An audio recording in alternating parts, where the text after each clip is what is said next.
여러분 반갑습니다.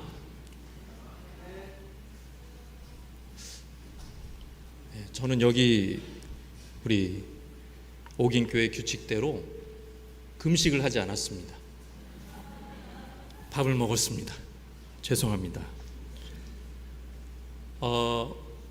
우리 이윤호 목사님을 따라서 저도 교회 내에서 결혼을 했습니다.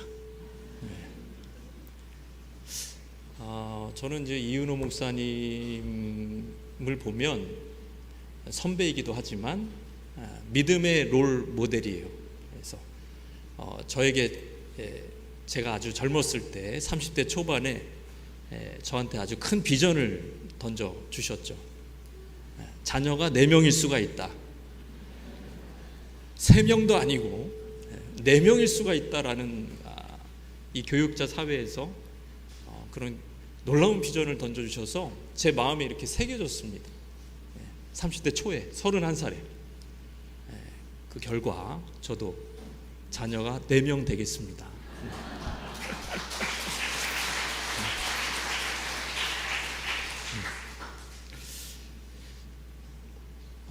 우리 하나님의 은혜가 넘치는 그런 분을 따라서 이렇게 따라가기만 해도 하나님이 큰 은혜를 주시는 것을 저는 경험을 했고요.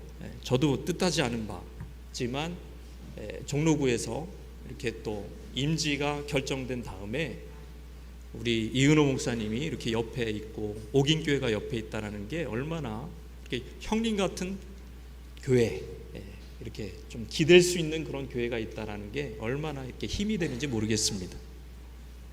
참고로 경쟁 업체는 아닙니다. 경쟁 업체 아닙니다. 저 의지하고 있습니다. 감사합니다. 여러분, 우리 이번에 수련의 주제가 뭔가요? 예?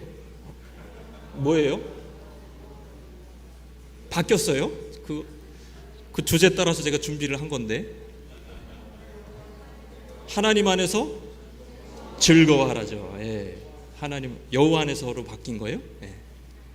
하나님 여호와 안에서 어쨌든 즐거워해라. 여러분 여호와 안에서 즐거워하고 있습니까? 네. 표정이 왜 그러십니까? 항상 기뻐하라 라고 얘기했고요. 빌립보서 4장 4절 말씀은 주 안에서 항상 기뻐하라. 내가 다시 말하노니 기뻐하라 라고 말씀을 했습니다. 여러분, 여러분 기쁨이 있습니까? 여러분 구약에서는요 죄를 뭐라고 설명하냐면 따라해봅시다. 짐, 무거운 짐이라고 설명을 하고 있어요. 짐으로 많이 비유를 하고 있습니다. 일일이 얘기하면 이게 또 시간이 많이 걸리니까 짐이에요. 그러니까 죄를 가지고 있으면 무거운 짐을 우리가 이고 있으면 너무너무 삶이 그냥 가만히 있어도 힘드는 것처럼 구약에서는 짐이라고 얘기하고 있어요. 근데 신약에서는 죄를 따라해봅시다. 빛, 이게 우리가 빛 가운데 살아간다 그런 빛이죠. 채무 가운데 살아간다는 뜻입니다. 이런 빛이 아니라 빛입니다. 채무를 얘기하고 있어요. 많은 그리스도인들이 지금도 경제적인 채무 가운데 살고 있잖아요. 여러분, 빚이 여러분이 지금 돌아가서 갚아야 될 빚이 한 10억 정도 된다. 여러분 기쁠 수 있습니까? 없습니까? 난 또 가서 일해야 돼. 지금 겨우 시간 내서 지금 여기 온 거야. 여기 끝나면은 또 내가 2잡 3잡 뛰어가지고 10억을 갚아야 돼. 여러분 그런 사람은 제가 볼 때는 얼굴에 기쁨이 별로 있지 않을 수도 있을 것 같아요. 그게 당연한 것 같아요. 여러분 이 죄를 이렇게 빚으로 얘기한다는데 여러분 그것이 큰 의미가 있어요. 마태복음 18장 23절에서 25절 한번 읽어볼까요? 이거 계속 이렇게 나오지 못하나요? 제가 너무 늦게 보내줬나? 자, 시작. 그러므로 천국은 그 종들과 결산하러 하던 어떤 임금과 같으니 결산할 때 10,000달란트 빚진 자 하나를 데려오매 갚을 것이 없는들 주인이 명하여 그 몸과 아내와 자식들과 모든 소유를 다 팔아 갚게 하라. 자, 빚이 어느 정도 됩니까? 10,000달란트. 그러니까 스바 여왕 솔로몬에게 그때 바친 예물이 120달란트였대요. 그리고 이스라엘이 로마에게 바친 세금이 800달란트였대요. 그럼 1만 달란트면은 이게 1년, 한 국가에서는 1년 세금보다 많은 거예요. 어마어마한 액수입니다. 이 변제하기 불가능한 거예요. 어려운 정도가 아니라 이 사람 또 갚을 것이 없어요. 어이가 없는 거죠. 왕에게 엎드려서 갚겠다고 얘기를 합니다. 빚이 얼마나 큰지 가늠하지 못하고 있는 이 사람, 왕이 불쌍히 여겨주셔서 그 빚을 갚아라 이렇게 얘기해 놓고서는 불쌍히 여겨주셔서 어떻게 해요? 어떻게 합니까? 27절 말씀, 그 종의 주인이 불쌍히 여겨 놓아보내며 그 빚을 탕감하여 주었더니, 이게요 로또 맞은 것보다 더 큰 횡재다. 이거. 여러분 10억의 빚이 갑자기 탕감을 받으면 어떻게 해요? 한 달에 막 500, 600씩 나갔던 뭐 그런 이자도 안 나가고, 여러분 어떻게 할 겁니까? 그 빚이 탕감받았으면. 여러분 그 소식이 지금 여러분 핸드폰으로 들어왔어요. 탕감받았다. 그럼 어떻게 할 거예요? 잔치죠. 바로 여러분 여기서 오늘 내가 커피 다 쏠게, 이런 표현을 하지 않을까 싶습니다. 근데요, 여기 흥미로운 것은 이 사람이 기쁨이 없어요. 1만 달란트를 탕감받았는데 기뻐했다는 소식이 없어요. 집에 돌아가서 잔치를 했다는 그런 이야기도 나오지 않습니다. 그게 아니고 집에 돌아가다가 그저 100데나리온이에요. 100데나리온 자기한테 빚진 자를 만났는데 어떻게 해요? 목을 잡아요. 딱 붙잡고 목을 잡고 돈 내놔라 이거예요. 100데나리온이면 3개월치 월급입니다. 만 1,000만 원. 자기는 뭐 10조, 100조 뭐 이런 돈을 탕감을 받았는데 기쁨이 없어. 기쁨이 없고 고작 3달치 월급 못 갚은 그 형제에 대해서는 너 죽어, 못 갚을 거면은 감옥에나 들어가, 이러면서 자기 감옥에 가둡니다. 여러분 이것이 무엇을 의미합니까? 그러니까 따라해봅시다. 우리 죄가 얼마나 큰지 감을 잡지 못하고 있다. 그러니까 우리에게 기쁨이 없는 가장 중요한 이유는 우리가 용서를 받았음에도, 그러니까 이 사람 용서받았어요. 왕에게 용서받았어요. 여러분 우리는 그리스도의 피로 용서받은 줄 믿으십니까? 죄사함의 기쁨이 있습니까? 근데 그것은 또 별개라는 거예요. 그렇게 별로 기쁘지 않은 거예요. 여기에 대해서 우리가 한번 생각해 봐야 된다. 너무너무 기쁜 거죠. 그 죄의 무게에 하나님과 등지고, 하나님과 멀어지고, 하나님의 음성도 안 들리고, 하나님의 친밀감도 안 느껴지고, 말씀이 좋지도 않고 재밌지도 않고, 교회 다니는 게 재밌지도 않고, 그저 죄에 눌려가지고, 죄의 빚 때문에. 여러분 그런 삶을 여러분 우리는 기억할 수가 있어요. 그래서 우리의 신앙생활은 바로 이 죄사함의 기쁨, 죄사함의 기쁨을 잊지 않는 것부터 여러분 시작해야 될 줄로 믿습니다. 여호와 안에서 즐거워하라. 그것은 우리가 죄에 포로됐는데 우리를 자유케 된 거예요. 예수 그리스도께서 보시는 가장 중요한 문제는 바로 죄의 문제인 거죠. 이 죄의 문제를 우리를 해결해 주셨다. 이거를 확실하게 믿어라 이거예요. 근데 그 믿는 것만큼 중요한 것은 우리 죄가 얼마나 큰가 라는 것을 깨달으라는 거죠. 우리 죄가 얼마나 큰가. 우리는 그 정도의 기쁨이 없는 것은 그저 저런 못된 놈이 나한테 저런 잘못을 하다니 용서할 수 없어, 이런 식으로 우리가 나온다는 것은 죄사함의 기쁨이 모자라도 한참 모자르다. 그런 죄사함의 기쁨을 먼저 회복하시기 바랍니다. 여러분, 이 영성이라는 것은 제가 보니까 얼마나 이 하나님 안에서 기쁨을 계속 유지할 수 있는가, 이 죄사함의 기쁨이 이걸 계속 가져갈 수가 있는가. 여러분, 이게 어렵더라고요. 이 기쁨, 그 죄사함의 기쁨 때문에 헌신하고 교회 열심히 나오고 뭐 저처럼 사역자도 되고 그렇게 풀타임 사역자도 되고 또 직장에서 최선을 다해서 섬기고 이렇게 살아가는데 이 기쁨을 유지할 수 있냐 이 말이에요. 많은 사람들이 유지를 못합니다. 교회 오래 다닐수록 얼굴이 환해지고 어린아이 방긋방긋 웃는 것처럼 그런 분들도 계시지만 오히려 신앙생활을 오래 할수록 율법주의, 어떤 정죄의식, 하나님이 나를 뭐 좋게 보시는가, 뭐 혼내시는 거 아닌가, 오히려 교회에서 들은 얘기들이, 그런 말씀들이 오히려 나를 정죄하는, 이걸 해야 되는데 못했네, 그러면서 얼굴이 점점 어두워질 수가 있다는 거예요. 제가 이렇게 이제 대학교 때 과에서 이렇게 보니까 얼굴이 어두운 친구들이 있더라고요. 그리고 얼굴이 밝은 친구들이 있더라고요.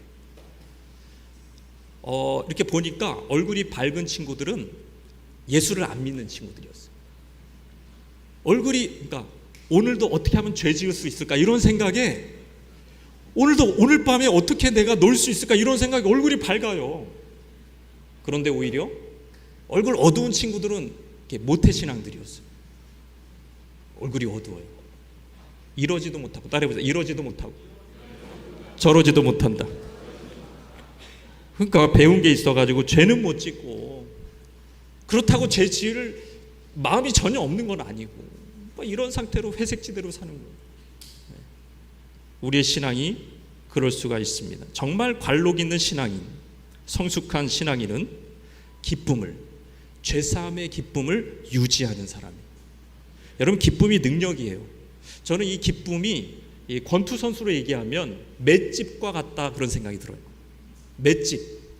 권투 선수가 이 펀치력만 좋다고 이기는 게 아니더라고요. 보면 어디서 또 갈리냐면 펀치력 플러스 뭐예요? 맷집이죠. 똑같은 센 펀치를 맞는데 견뎌요. 근데 이 기쁨이 충만한 성도는 환난도 당하고 모욕도 당하고 경제적인 어려움도 당하고 또 어떤 실패도 겪고 어떤 자기 뜻대로 안 되기도 하는데 그것을 견뎌요. 뭐가 있기 때문에? 기쁨이 있는 거예요. 부부 사이에도 기쁨이 있는 부부가 있어요. 그런 부부들은 오래오래 행복하게 가요. 얼굴이 다 모든 것들을 표현해주고 있습니다. 우리 옆에 분에게 기쁨이 있습니까? 기뻐하시고 계십니까? 네. 막 갑자기 기뻐하는 척하는 것 같아요. 막 갑자기 막 얼굴 표정이 막 달라지시는 것 같은데, 교회도요. 교회가 내적으로나 여러모로 부흥하려면 기쁨이 있어야 된다. 기쁨이 회복돼야 된다. 그래 기쁨이 능력이에요. 저는 이 기쁨을 유지하는 데 있어서 뭐가 필요할까? 뭐가 문제일까?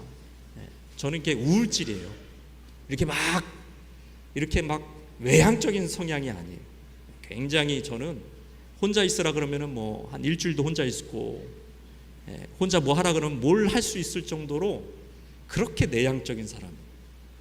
그러니까 이제 얼굴에 이렇게 막 기쁨이 충만한 사람이 아니에요. 그래서 제가 그런 좀 젊을 때 이렇게 사역자로 있었던 교회에서 성도들이 저한테 그런 얘기를 해요. 목사님, 약간 표정이 어두워 보여요. 그러는 거예요. 표정이 어두워 보인다. 맞는 얘기지. 인정할 수밖에 없어요. 약간 막 이렇게 그런 게 아니에요. 그래서 저는 아내를 굉장히 기쁨이 많은 사람을 골랐습니다. 보완을 하려고. 늘 기뻐하는 사람. 항상 기뻐하는 사람, 이런 사람 골랐어요. 하나님이 뭐 그렇게 인도를 해주신 것 같아요. 쉽지 않아요, 여러분. 왜 그럴까요? 여러분, 기쁨을 유지하는 게 영성인 게 확실해요. 제가 보니까 이게 확실하더라고요. 기쁨을 유지하는 게 영성이에요. 영성 있는 사람, 다른 게 아니에요. 기쁨을 유지하는, 이 죄사함의 기쁨을 유지하고 구원의 기쁨을 유지하는 사람이 영성 있는 사람이에요. 그러니까 처음, 여러분 이게 결혼 생활 잘하는 사람은 이 처음에 그 아내와 만나고 또 이렇게 사랑하고 좋아하고 그 감정을 또는 그 신뢰를 계속 가져가는 사람, 그런 가정이 되게 복된 가정이고 부부관계가 굉장히 좋은 거잖아요. 마찬가지예요. 하나님과도 구원의 기쁨을 내가 얼마나 유지할 수 있느냐. 그런데 포도원을 허무는 여우처럼 이 적들이 되게 많더라고요. 굉장히 많아요. 요것들을 우리가 한번 다시 한번, 너무나 잘 아는 내용이지만 여러분들이 한번 묵상해 봅시다. 첫 번째, 우리 기쁨을 앗아가는 것들. 첫 번째 뭐가 있을까요? 따라해 볼까요? 세상의 염려. 이 생활의 염려예요. 세상의 염려 또는 이생의 염려. 한번 읽어보겠습니다. 마태복음 14장 22절 말씀이요. 시작. 가시떨기에 뿌려졌다는 것은 말씀을 들으나 세상의 염려와 재물의 유혹에 말씀이 막혀 결실하지 못하는 자요. 그랬잖아요. 막혀요. 뭐에 막힙니까? 가시떨기에 뿌려졌다는 것은 말씀을 들었어요. 여러분, 가시떨기에 떨어졌다는 것 자체가 지력이 좋다는 거예요. 이미 가시떨기가 살고 있잖아요. 이미 자풀이 잘 살고 있잖아요. 그러니까 이게 마음이 그 여러 가지 밭, 길가밭, 돌짝밭 이런 거보다 훨씬 나은 거예요. 지력이 좋은 상태예요. 그런데 뭐가 문제냐? 가시떨기라는 게 문제지. 이미 뭐가 먼저 점령을 하고 있어, 마음에. 그 중에 첫 번째를 뭐로 들고 있습니까? 예수님은 세상의 염려다. 하나님 나라 염려하는 거 아닙니다. 세상, 이 땅에 있는 것을 염려하는 거예요. 그러면 기운이 막혀서 농사가 안 된다는 거죠. 여러분, 농사 텃밭 이런 거 해보신 분은 아시겠지만 뭐가 힘듭니까? 씨 뿌린 다음에 이게 잡초 뽑는 거 힘들어요.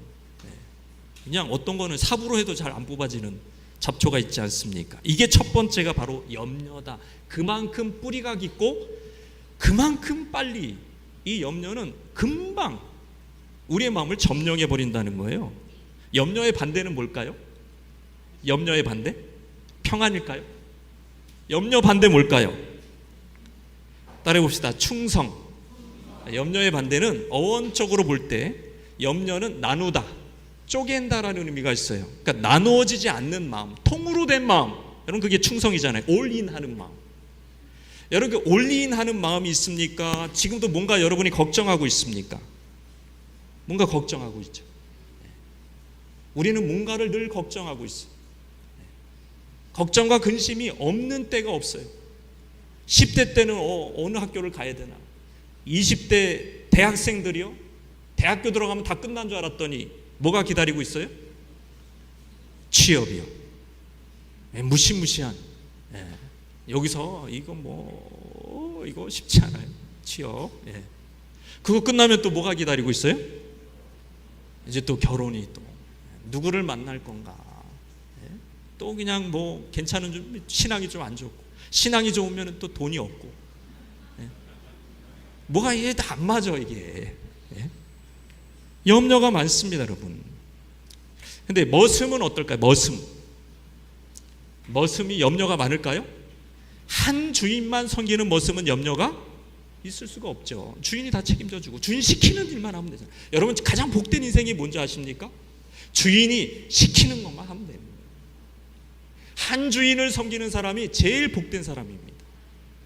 두 주인을 섬기는 사람이 굉장히 비참한 거예요. 사실은 삶 자체가 너무 힘든 거예요. 여러분, 종이에요. 우리가 종이라고 생각해 봅시다. 두 주인을 섬겨야 돼. 한 주인은 그거를 이렇게 마당을 쓰리래. 한 주인이 마당 쓸지 말래. 이게 벌써 이게 주인의 색깔이 다르고 지시가 달라요. 한 주인은 그쪽 주인 거 훔쳐오래. 그러면은 어떻게 훔쳐요? 이 주인을 섬겨야 돼. 양쪽을 섬겨야 되는데. 여러분, 이런 식입니다. 여러분, 염려가 많을 수밖에 없어요. 바로 이 두 마음이죠. 대학생 때도요, 등록금 걱정하는 친구들이 있어요. 전도사 때도 보면 등록금 걱정하는 전도사님들이 있었어요. 얼굴이 어두워요. 힘들어요, 여러분, 삶이. 만약에 지금 아이가 아파요. 아이가 아프면 그 엄마는 기쁘지 않죠. 올인하기 어려운 일들이 너무나 많습니다. 그러나 좀 성경대로 하면 염려의 본질은 따라해봅시다. 욕심. 욕심이 빼놓을 수 없죠. 염려의 본질은 욕심입니다. 아니, 뭘 염려할 수도 있지, 뭘 그걸 목사님 욕심까지 가져갑니까? 네. 자, 누가복음 12장 25절 26절 말씀 한번 읽어보겠습니다. 자, 시작. 또 너희 중에 누가 염려함으로 그 키를 한 자라도 더할 수 있느냐? 그런즉 가장 작은 일도 하지 못하면서 어찌, 그러니까 한 자는 요건데 30cm 정도 되는 건데, 그 30cm 크는 거는 하나님은 뭐예요? 예수님 볼 때는 작은 일이라는 거예요. 이런 거 작은 30cm 크는 거, 이렇게 작은 것도 못하면서 왜 염려하느냐? 제가 자녀 이렇게 이제 큰 애들은 이제 그 남자애들이어서 제가 이제 그 키를 키워보려고, 저의 이 평생의 한을 극복해 보려고, 이 자녀를 키를 키워보려고 제가 염려를 많이 했어요. 진짜로. 일찍 자라. 형제 둘이 있는데 일찍 자라. 얼마나 떠드는지 계속 초등학교 1학년 때부터 중학교 때까지 떠드는데 아주 빨리 자지도 않고 저보다 1cm 더 컸습니다. 자, 화가 납니다, 진짜. 그 염려한다고 그 30cm를 예수님 기준이 30cm도 못 키우면서 맨날 염려해서 30cm도 물론 이걸 수명으로 볼 수도 있지만 그게 그거예요. 뭐하러 염려하냐 이거예요. 하나님의 능력이 함께하면 그까짓 거 아무것도 아닌데 네가 맨날 염려한다고 30cm도 못 키우면서 1억도 못 보면서 맨 그거 염려하느냐 이거예요. 예수님의 논지예요. 니들이 해봤자 그 30cm 아니냐, 그것도 못 키우면서 왜 이렇게 염려하냐는 거예요. 이 얘기는 따라해보세요. 작은 일조차 통제하거나 컨트롤할 수 있는 전능자의 능력도 없으면서 왜 염려하지? 요거예요. 그러니까 이 예수님의 뜻은 결국 왜 전능자 되려고 하냐, 능력도 없으면서 왜 전능자처럼 컨트롤을 하려고 하냐, 이 뜻이죠.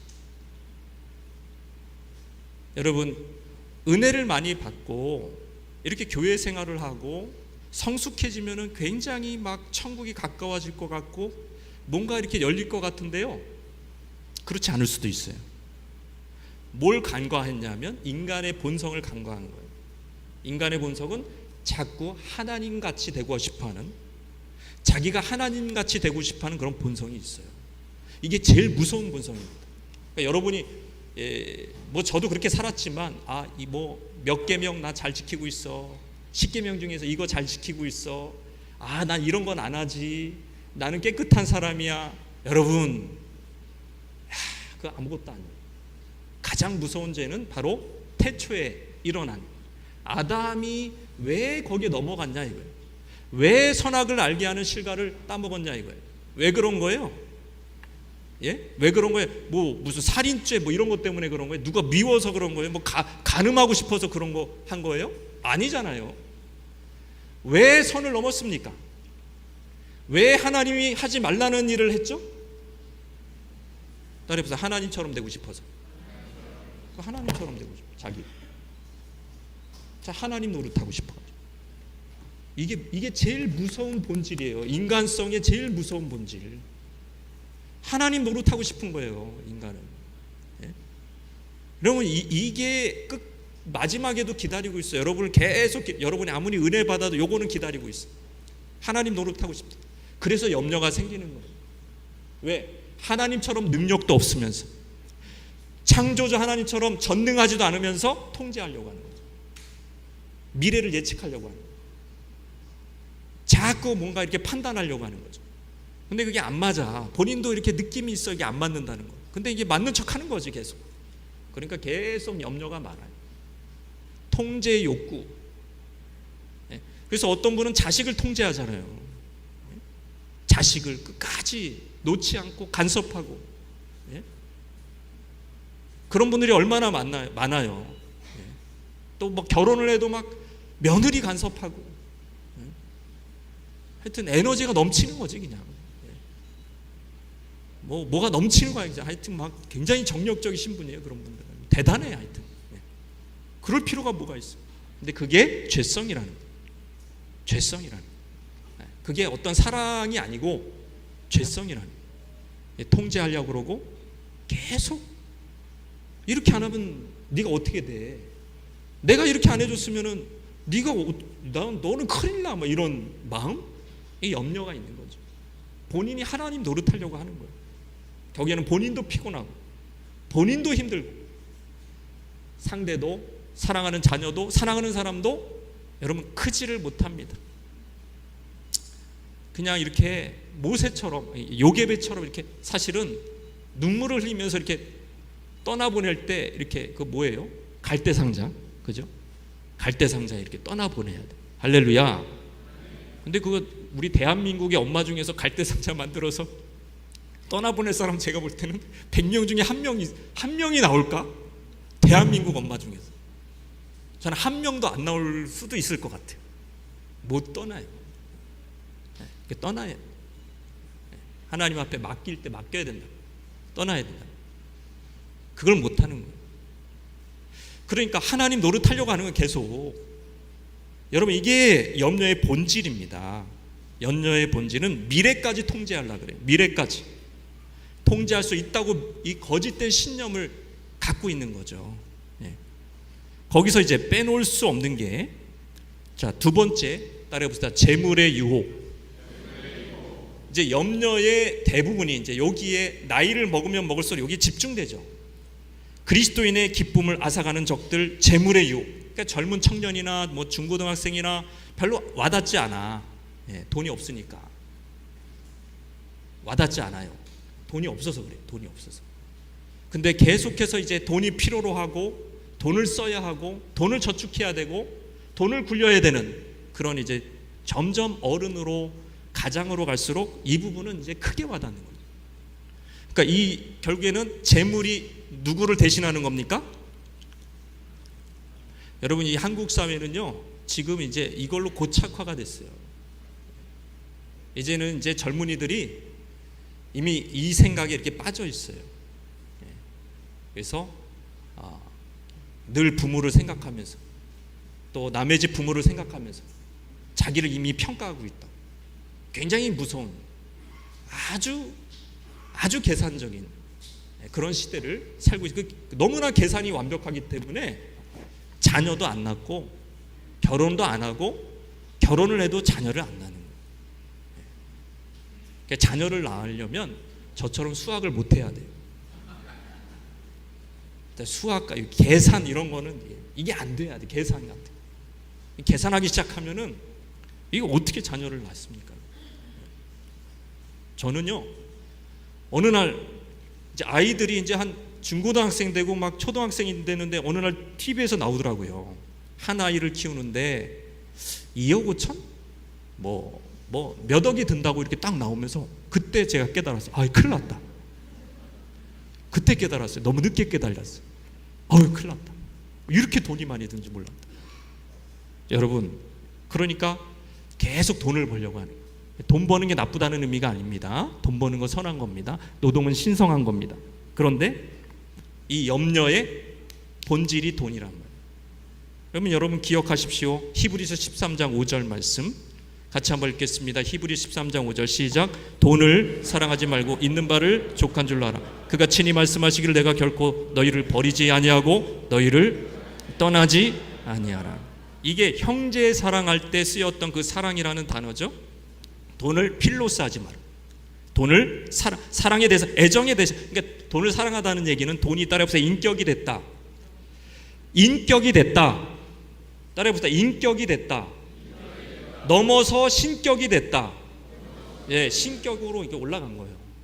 돈을 사랑하고 있다면, 그러니까 여러분 사랑을 다 해보신 분들이 많잖아요. 안 해본 분도 있지만, 누구를 사랑하게 되면은 머릿속에서 가만히 있어도, 책을 보고 있어도, 내가 일하고 있어도 누가 떠올라요? 아니, 누가 떠올라요? 사랑하는 사람이 떠오르는 거죠. 그럼 여러분은 지금 하루 종일 뭐가 많이 떠오르나요? 돈이 떠오르는 거예요.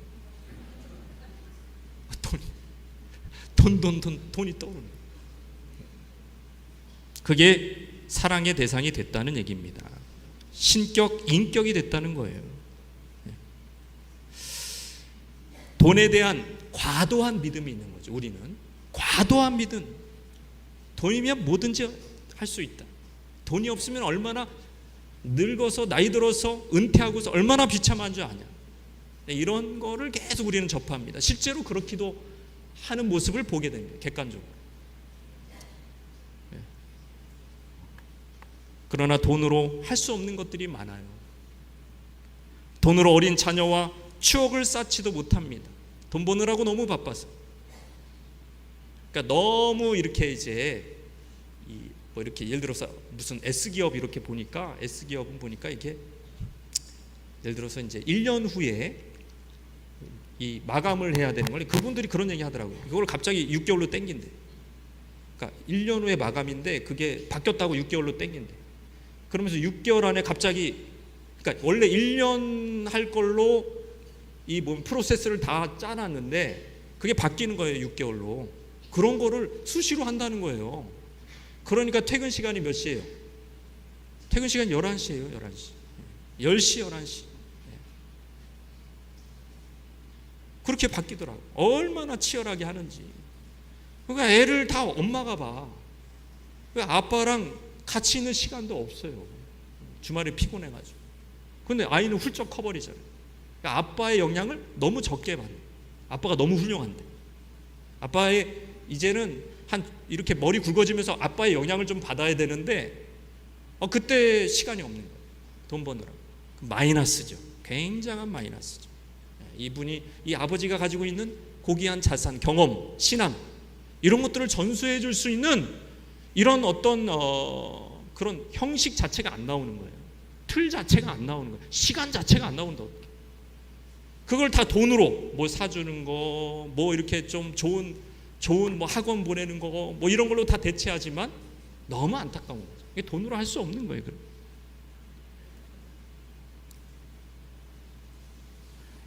여러분, 돈으로 친구를 살 수 있습니까?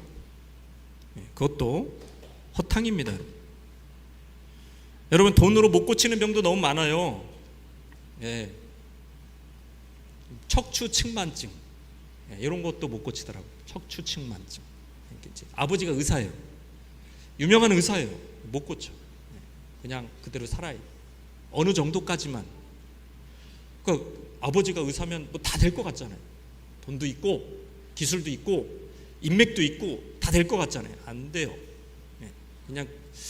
그냥 거기서 더 나빠지지 않은 거를 바라보면서 살아야 돼요. 그러니까 얼마나 이런 것들이 결국에는 돈으로 따라봅시다. 죄와 사망에서 구원할 수 없다. 여러분, 우리가 이걸 알고 있는데도 우리가 현실에 계속해서 바라보는 것은 부자가 되어야 된다. 예수님 말씀하십니다. 낙타가 바늘기에 들어가는 것이 부자가 천국에 들어가는 것보다 쉽다. 왜 이렇게까지 얘기해? 너무한 거 아니냐. 저도 계속 그런 시각으로 봤어요. 이거 너무한 거 아니에요? 부자에 대해서 너무 이거 차별 두는 거 아니냐. 근데 이유는 하나예요. 돈이 하나님 노릇하는 거예요. 바로 이 염려. 그러니까 이 돈이 많은 사람은 염려가 사실 별로 없어요. 제가 볼 때 염려가 별로 없어요. 돈이 많은 사람은 걱정이 없는 것 같아요. 진짜로. 돈에 대해서. 그러니까는 갈급함이 생기기가 어려워요. 돈 많은데 갈급함이 생긴 경우가 있더라고. 뭐 심장마비 한번 걸렸다든지, 뭔가 이렇게 건강에 큰 충격이 왔다든지, 자기의 한계를 뛰어넘는 어떤 거를 본 거예요. 그런 분들은 또 가난한 마음으로 이렇게 오더라고요. 어려운 거예요. 돈이 하나님 노릇하는 거죠. 여러분 어떻습니까?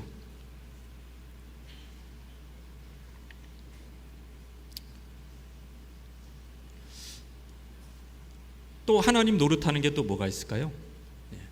돈도 없고 나는 젊은 몸밖에 없다, 건강한 몸밖에 없다, 자주 빠지는 게, 젊을수록 빠지는 게 이거죠. 그리스도인의 기쁨을 앗아가는 적. 세 번째 한번 따라하시고, 향락입니다. 누가복음 8장 14절입니다. 시작. 가시 떨기에 떨어졌다는 것은 말씀을 들은 자이나 지내는 중 이생의 염려와 재물과 향락이에요. 향락, 몸이 건강한 거예요. 어느 정도. 도파민을 자극할 수 있는 기제를 가지고 있는 겁니다.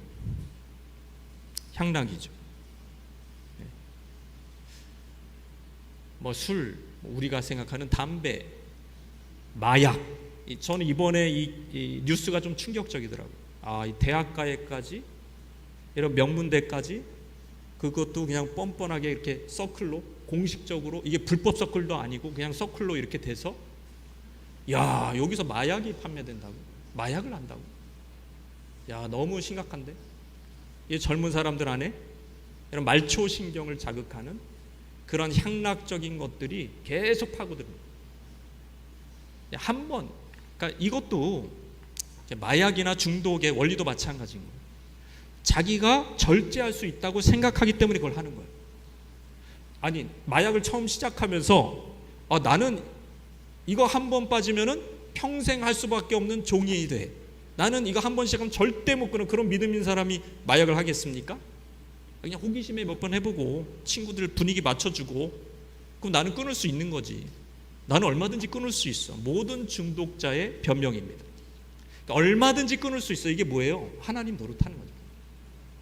본인이 하나님 노릇하는 이 부분도 통제할 수 있다고 얘기를 하는 거예요. 그러나 그 마약의 그런 느낌, 감정, 그런 뇌의 어떤 변화, 그걸 한번 경험한 사람은 못 잊는 거예요.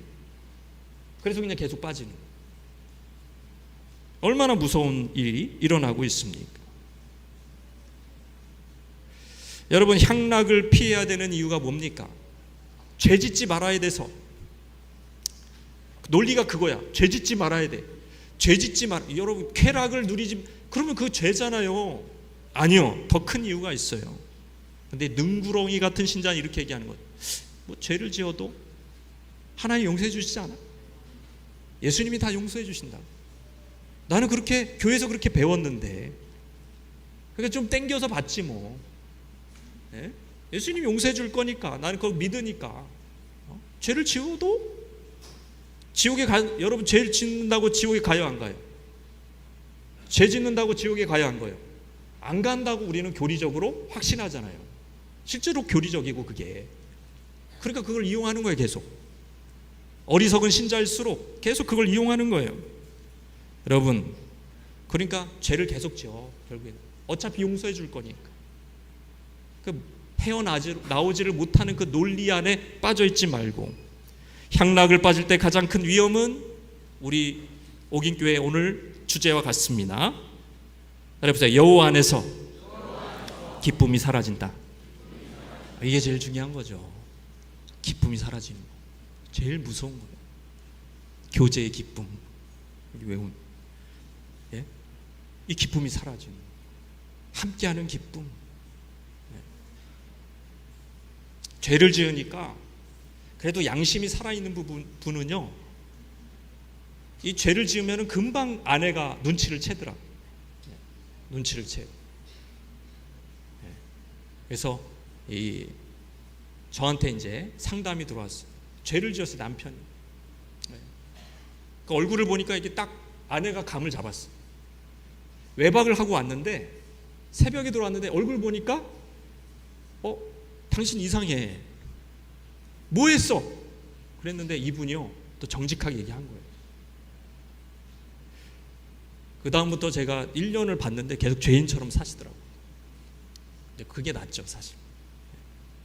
근데 그 부부의 기쁨이 회복되는데 좀 걸려요, 시간이. 죄예요. 죄를 짓지 말아야 되는 가장 중요한 이유는 하나님과의 교제, 하나님과의 교제에서 나오는 그 기쁨이 사라진다는 것을 여러분, 그거를 제일 두려워하시기를 바랍니다. 예수님이 십자가상에서 그렇게 힘들어했던 이유가 뭐라 그래요?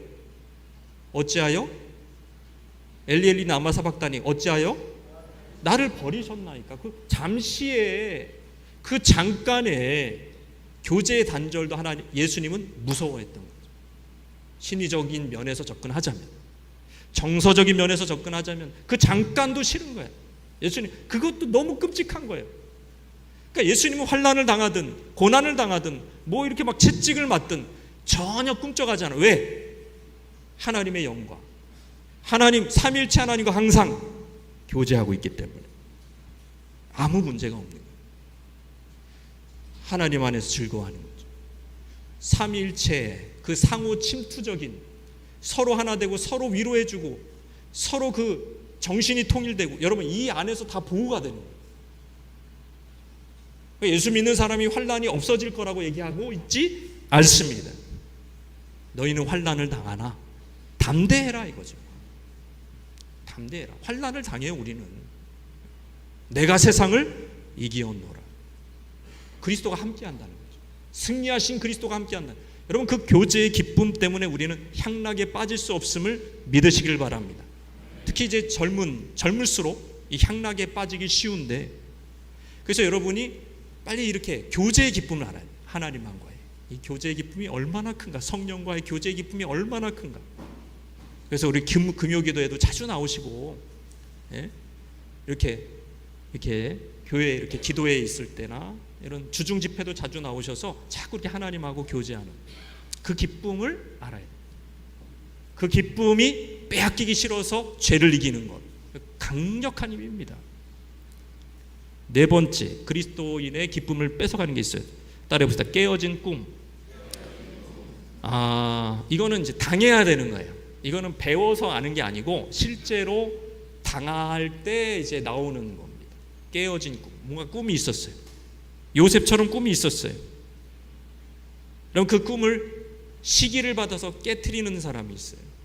요셉의 형들이었습니다. 채색 옷을 입은 것을 보고 저 기고만장하더니 또 저 장자 옷 입고 있네, 저거 그냥 묻어버리자 우리가, 이러는 거죠. 꿈꾸는 자가 오는도다. 19절, 창세기 19절. 자, 그를 죽여 한 구덩이에 던지고 우리가 말하기를 악한 짐승이 그를 잡아먹었다자. 그러면서 뭐라고 나오죠? 그의 꿈이 무슨 말이야 저게? 어떻게 되는지를 우리가, 너는 꿈대로 안 된다. 곡식단이 절하는 그런, 네가 리더십을 갖는, 해와 달과 별들이 너한테 절하는 그런 꿈은 절대로 안 이루어질 거다. 여러분 이렇게 하나님이 주신 꿈도 방해를 받는데 우리 꿈은, 어줍지 않은 꿈은 얼마나 방해를 많이 받겠어요. 하나님의 꿈도 이렇게 방해받는데. 여러분의 꿈이 좌절돼 보셨습니까? 예?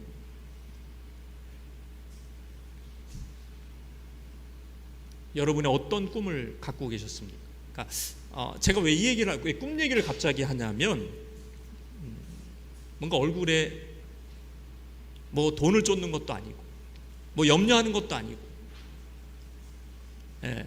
뭐 죄를 지은 것도 아닌데 얼굴에 기쁨이 없는 그런 사람 중에 이런 사람이 있어요. 꿈이 깨진 거예요. 뭔가 꺾인 거예요. 인생에 꿈이 있었는데 그게 이렇게 탁 꺾어져 버려요. 그래서 그 다음부터는 그 아래서 사는 거예요. 그 감정 밑에서 사는, 그 넘지를 못해. 딱 그 사건과 그 순간 이전으로 돌아가지를 못하고 딱 꺾여버려요. 날개가 딱 꺾이듯이. 여러분 그런 케이스가 있단 말이죠. 그 꿈이, 요셉은 하나님이 주신 꿈이었지만 대부분은 어린 시절에, 따라해보세요, 결핍. 이 결핍에서 나오는 꿈들이 많아요. 그러니까 이게 굉장히 애착이 강한 꿈이죠. 어린 시절에 굉장히 이제 어렵게 살았다든지, 가난했다든지, 건강이 안 좋았다든지, 자, 이런 부분, 인정을 못 받았다든지, 아버지한테 여러 가지 이런 좌절된 것에 대해서 뭔가 자기가 기준을 세우고 목표를 세우고 계속해서 달려갔는데 어느 순간에 딱 꺾어지는 거죠. 명문대를 나온 한 형제가 있었습니다. 대기업에서 이제 승승장구를 했대 계속. 그러니까 자기는 재수한 적도 없고, 예? 그러면서 계속 스카이를 나와가지고 계속 이제 한 번도 이게 승진도 누락된 적이 없고 쭉 가다가 40 몇 살이에요. 딱 꺾인 거예요. 예. 거기서 자기가 이제 여기를 떠나야 되는구나. 그걸 이제 깨달은 거죠.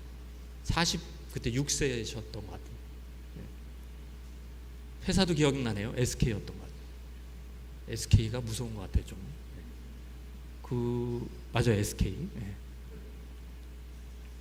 그분이 이제 그러니까 자기 뒤에 있는 친구들이 이제 앞에로 막 임원 달고 그러면서 자기는 뭔가 확실히 버려졌다라는 걸 안 거예요. 근데 이분이랑 이제 아내 생각이 다른 거예요. 그 집도 이제 문제가 자녀가 4명이었어요. 자녀가 많았어요. 그러니까 아내는 버텨라 이거 그만두지 말라는 거예요. 계속 하라는 거예요. 이 형제는 가면은 이게 돌아버린. 자기는 늘 인정받고 성공한 인생만 살았지. 결국에는 정신이 좀 딱 갔습니다. 이게 정신이 놔버렸어. 그분을 치료할 수 있는 거는 그 정신병원밖에 없어요. 그분이 원하는 거는 조금 난 이러면은 좀 마음이 회복이 되는 것 같아. 명문대 앞에 있는 거기 왔다 갔다 자기 다녔던 학창 시절 그거 구경하는 것밖에 없어요. 너무 이렇게 쉽게 그 꿈이 그렇게 꺾여질지는 자기는 생각을 못했던 거죠. 꿈으로 우리는 먹고 살아요. 꿈에는 분명히 에너지가 있고.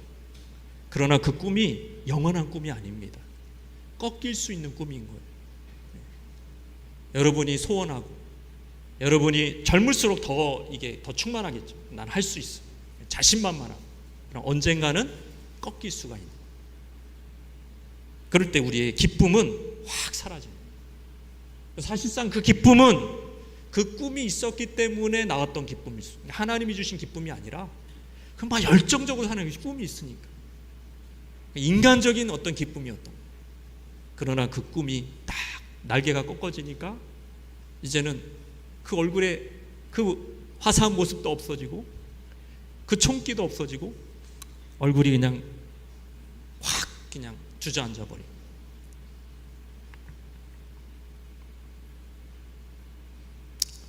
여러분, 우리에게는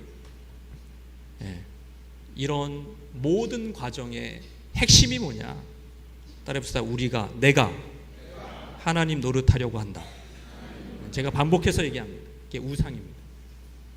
우리 안에 이게 우상이 있는, 이 우상이 오늘 이 밤에 확실하게 제거가 되어야 진정한 기쁨이 오고 또 그 기쁨을 유지할 수 있는 그런 영성을 계속 갖고 갈 수가 있는 것이죠. 마음의 치유가 필요해요. 그래, 우상의 흔적들이 있어요. 우상의 흔적들, 우리 안에 우상이 있는지 없는지 한번 잠깐 이렇게 스케치하면서 지나갑시다. 첫째, 위기 앞에 흔들리거나 무너진다. 보세요. 위기 앞에 흔들리거나 무너진다. 이렇게 당해봐야 돼. 그러기 전에 몰라요. 나는 하나님 잘 섬기는 줄 알지. 모두 다 하나님 잘 섬기는 줄 알지. 근데 당해봐야 안 돼. 위기 앞에서 흔들립니다. 우상이 있다는 증거예요. 두 번째, 시작. 진리에 순종하기보다는 감정에, 알아요. 이게 진리라는 걸. 여전히 감정에 이끌리는, 여전히 미움에 이끌리고, 여전히 음욕에 이끌리고, 그게 이제 산상순회로 나오잖아요. 여전히 외식에 이끌리는 거예요. 남 보기에 좋은 거 아니야? 하나님 뜻보다 이거 남 보기에 더 좋은 거 아니야? 계속 남 생각을 먼저 해. 자, 이런 것들이 결국엔 진리에 순종하기보다 감정에 이끌리는 거죠. 우상이 있다는 거예요, 마음에. 세 번째, 또 뭐가 있을까요? 아까 얘기한 염려 걱정이 많아요. 네 번째, 시작. 사람들의 인정의 목을 매요. 인정의 목을 매요. 목을 매는 거예요. 거머리 같은 인생이 돼버리는 거죠. 예. 다섯 번째, 시작. 세대에 걸쳐서 나쁜 습관이 반복된다. 뭐 인정의 목을 매, 감정이 흔들려, 감정을 쫓아가. 여러분, 그 나쁜 습관이 나올 수밖에 없지. 여섯 번째, 자 시작. 자존감이 매우 낮다. 거인을 보면서 우리는 메뚜기다 이거예요. 자존감이 매우 낮아요. 그러면 겸손한 것 같죠? 아니에요. 우상이 있는 거예요. 상황만 되면 얼마든지 나 하나님 노릇할 수 있는 거예요. 그게 겸손한 거 아닙니다. 마지막으로, 특별한 이유 없이 건강이 좋지 않다. 굉장히 자기도 모르게 스트레스가 많고 자기 관리가 안 되고, 예? 유체적인 고통이 많아요. 이 스트레스 받으면 위, 장 이쪽이 이제 안 좋은 거예요. 예. 이쪽에 이제 계속 문제가 생기는 거예요. 위와 장이. 예. 건강이 안 좋아요. 예. 여러분은 어떻습니까? 여기에 몇 가지 정도, 뭐 나는 한 가지도 없다. 난 위기 앞에 언제나 기쁨을 유지했다. 나는 내 아내가 증인이다. 뭐, 자, 몇 가지 있습니까? 자, 이제 결론, 이제 해답을 말씀드리겠습니다. 기쁨을 회복하는 길, 그럼 우리 어떻게 해야 되느냐? 따라해 봅시다. 우상을 버리고 우는 자가 되라. 예.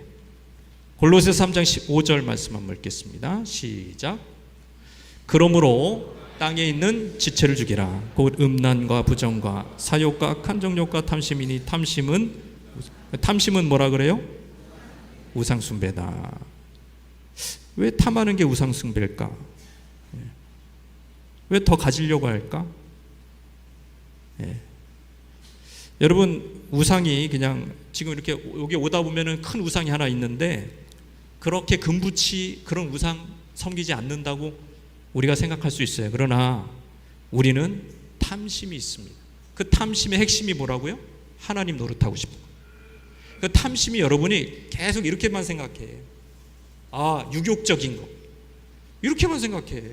그러니까는 이 스캔에 안 걸리는 거죠.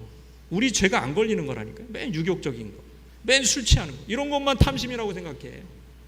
그러니까는 우리는 늘 의로운 거예요. 안 걸리니까 거기는. 그게 아니고, 이 탐심의 핵심이 뭐예요? 태초에 에덴에서 탐심의 핵심이 뭐예요? 하나님 노릇하고 싶은 거예요. 내가 하나님 노릇. 하나님 노릇하는 사람의 특징이 뭔지 아세요? 화가 많아요. 화가 많아. 분노가 많아. 옆에 분을 참 가족이면 좀 확인해 보세요. 분노가 많아. 평소에 여러분 이렇게 사극 보면은 이렇게 종이 막 분을 내요. 왕이 분을 내요. 아니, 종이 막 분을 내요. 거기서 마당 쓰는 종이 막 이러면서 막 왕 앞에 막 분을 내고 막 그럽니까? 그렇지 않죠. 왕이 분을 내는 거예요. 왕 노릇하고 싶은 거예요. 그런 마음, 그런 동기, 하나님이 이거를 우상 숭배라고 얘기하는 것입니다.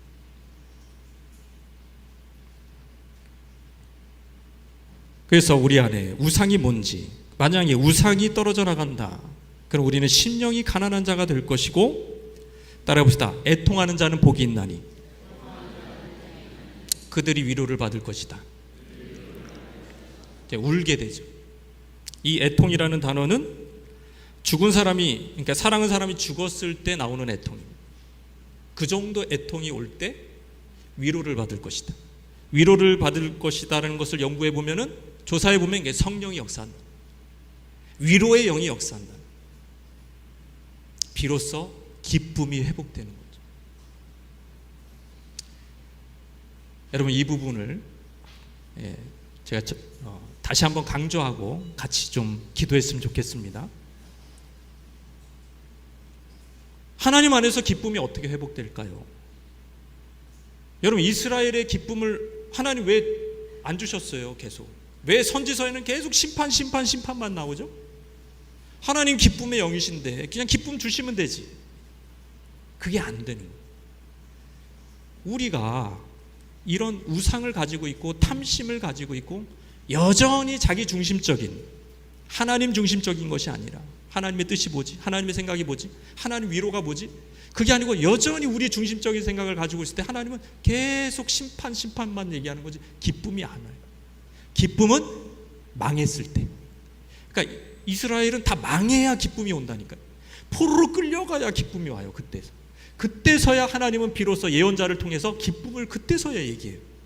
망하고 포로로 끌려갔을 때 그때부터 너희들은 이제 기뻐할 것이고 뭐 너희 젊은이들은 다시 돌아올 것이고 뭐 춤을 출 것이고 뭐 젊은 남녀가 막 망해야 기쁨이 오는. 이 우상이 다 끊어져야 우리는 비로소 애통하고 울게 되고 거기에 비로소 성령께서 여러분 마음 가까이 오시는 거예요. 할렐루야. 왜 성령 충만 막 그냥 불불불 해도 왜 성령이 안 오느냐? 뭘 가지고 있기 때문에, 드라빔을 가지고 있기 때문에. 이게 다 떠나가고 나는 하나님 없이는 못 살아요. 보니까 이게 없어져 봐야 알아요, 여러분. 아브라함 보세요. 우상인지도 몰라요. 하나님 바치라 그러잖아요. 네 사랑하는 독자 이삭을 번제로 드리라. 바치라 그러잖아요. 이게 없어져야 그게 우상인 줄 알아요. 있을 때는 몰라요. 그때 우리가 애통하는 자가 되고 우리가 껍데기밖에 없는 신앙인이었구나 깨닫게 되고 거기에 비로소 성령이 위로자로서 우리 가까이 파라클레토스 옆에 와 계신 분, 이게 항상 위로해 준다는 거예요. 이 시제가 계속해서 반복적입니다. 계속 위로를 해준. 그러면서 우리는 우리 속의 기쁨이 회복되는 거죠.